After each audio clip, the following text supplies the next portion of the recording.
Warning: our YouTube channel and its videos may contain scenes, language, and content that may not be appropriate for all audiences. These videos include surveillance footage, undercover pursuit of suspects, actual police and rescue operations, and fearless confrontations. If you do not approve of the content, please do not watch our videos. If you wish to continue, we strongly advise that you proceed with caution. Viewers' discretion is advised.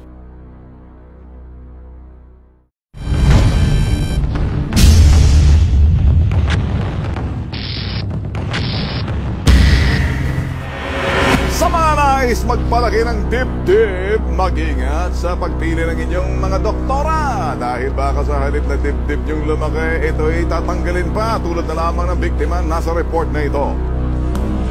Sa halip na mapalaki, kailangan ngayong tanggalin ang isang dibdib ng 38 anyos na si Ruth, isang negosyante sa Pasay City.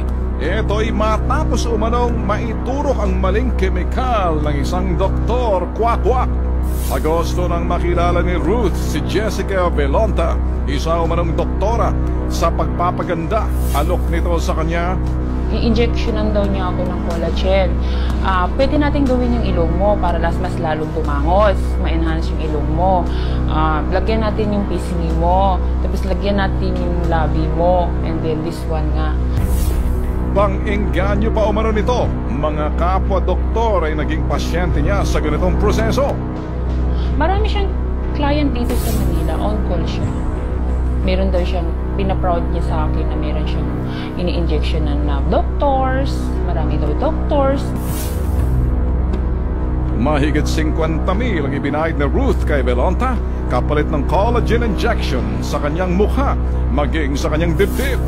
Sa pagsasagawa pa lamang na operasyon, nakaramdam na ng aligasgas si Ruth. Una, sa bahay lamang isinagawa ang proseso. Pangalawa, ang ineksyon gamit ay paulit-ulit daw ipinatuturok sa iba't ibang pasyente. Kasi nung time na nag-inject sa amin ni Daisy sa bahay nila, sa mukha, yun din yung ginamit niya sa bahay ko, sa kondo, dito sa ko. Hinugasan, pinunasan niya lang ng bulak na may alcohol, and then naglagay na siya ng collagen doon, na nagamit na yun doon sa iba't ibang patients niya siguro. Sa kabila ng pagdududa, nanaig ang kagustuhan ni Ruth na mas mapaganda ang mukha at mapalaki ang dibdib. Matapos nga ang 2 linggo, unti-unti na raw niyang napansin ang pagbabago sa kanyang dibdib. Pero ang pagbabago, hindi niya nagugustuhan.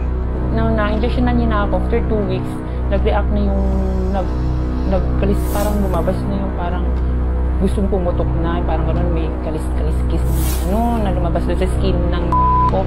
Hanggang sa tuluyan na raw pumutok ang nana sa kanyang kanang dibdib. Kumikirot siya, namamasa siya, and then nilalagnat ako, panay ang lungkot, panay ang gusto ko lang, mahiga lang ako. Agad niya itong ikinonsulta kay Vilonta, pero sa halip refer siya sa ibang doktor. Para makumpirma ang diagnosis, muling ipinasuri ng Bitag T3 sa isang eksperto ang nangyari sa kanya. Ayon sa surgeon na si Dr. Leonardo Abogado, hindi collagen kundi silicone oil na itinurok sa dibdib ni Ruth, isang uri ng langis na hindi naman dapat ginagamit sa tao. Ang mga yan ay industrial grade na tinatawag natin. Pangpadulas sa mga machines. Dagdag pa ng eksperto, malinaw ang prosesong ginawa ni Vilonta sa katawan ng biktima. Ang tanging paraan lamang daw upang tuluyan mawala ang kirot at sakit na nararamdaman ni Ruth sa kanyang dibdib. The only way is to remove the entire breast. Sa pag-iimbestiga ng Bitag T3, napag-alaman namin na hindi lehitimong doktora si Jessica Vilonta. Walang Doktora Jessica Vilonta na nakarehistro sa kanilang talaan. Ayon sa Philippine Board of Cosmetic Surgery, tanging mga lisensyadong sa cosmetic surgery lamang ang maaaring magsagawa ng ganitong uri ng procedure. Sinubukan naman namin kunan ng pahayag ang nagpapanggap na doktor. Hindi ako doktor. Alam naman siyang may kasalanan doon kasi siya yung nag-neglect doon sa mga ano niya. Siya lang yung nagkabano. Dahil sa kapabayang nangyari sa katawan ni Ruth, kasong illegal medical practice ang isinampa niya kay Jessica Vilonta. Hindi masamang mithiing mapaganda pa ang sarili pero maging mapanuri dahil ang pagwawalang bahala maaaring buhay mo na ang nakataya. Eto mga kapatid, ano? Marami talagang gustong ang itsura. Wala namang masama dyan. Kung ayan binigay ng Diyos sa inyo, gusto niyo pang baguhin, okay lang. Pero siguraduhin na yung mga doktor na hindi naman talaga yun pala yung mga beautician lang sa tabi-tabi. Nakilala ni Cesar at kilala ni Tintin.